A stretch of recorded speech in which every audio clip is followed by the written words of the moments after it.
যুধিষ্ঠির জিজ্ঞাসা করলেন বিদুরকে, যুধিষ্ঠির উবাচ অপীশ্বরার্থন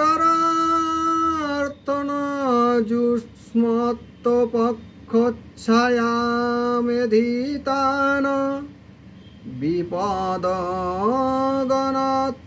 বিষ্ণদে মরিচিত যত সমার্তিকা কয়া বৃত্তাবর্তিতং বৎসরদ্ধিবক্ষিতি মণ্ডলম তীর্থানি ক্ষেত্রমুখানি সেবিতাহীন ভূতলে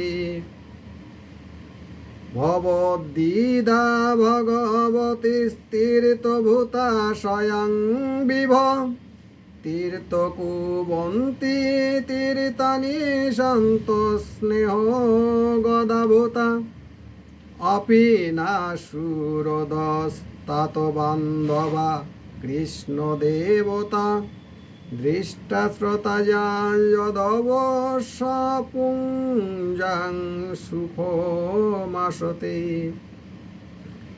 ইতুক্ত ধর্মরাজেন সর্বতত সমবর্ণয়ত যতানুভূতং ক্রমশ বিনা যদুকুল ক্ষয়ম।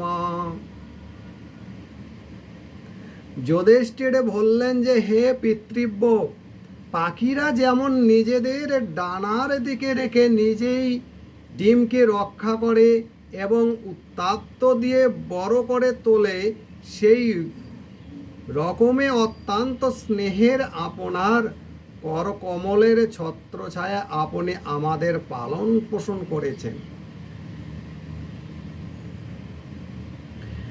বারবার আপনি আমাদেরকে আমাদের মাকে বিষ প্রদান, যৌতুক, গৃহদাহ ইত্যাদি বিপদ থেকে রক্ষা করেছেন। আমাদের কথা কখনো কি আপনার মনেই হয়েছে? তীর্থ ভ্রমণকালেই কিভাবে আপনার জীবনযাত্রা নির্বাহ হয়েছে? এই পৃথিবীতে কোন কোন তীর্থ এবং প্রধান ক্ষেত্র আপনি ভ্রমণ করেছেন।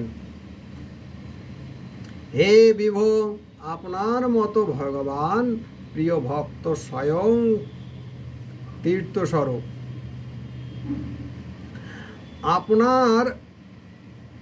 আপনাদের হৃদয়ে স্থিত ভগবান প্রভাবে তীর্থকে মহাতীর্থ পরিণত করে ভ্রমণ করে থাকেন।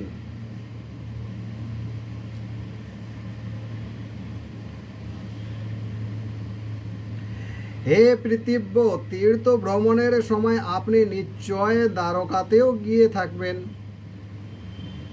সেখানে আমাদের আত্মীয় ভাই বন্ধু কৃষ্ণগত প্রাণ যাদবগণ সুখে আছেন তো?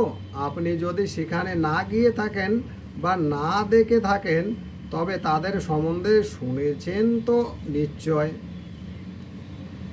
যুধিষ্ঠির এই সব প্রশ্ন উত্তরে তীর্থ এবং যাদবগণের সম্বন্ধে বিদুরে যা কিছু দেখেছেন বা শুনেছেন বা অনুভব করেছেন, সবই ধীরে ধীরে বললেন, কেবলমাত্র যদুবংশ ধ্বংসের কথাই বললেন না।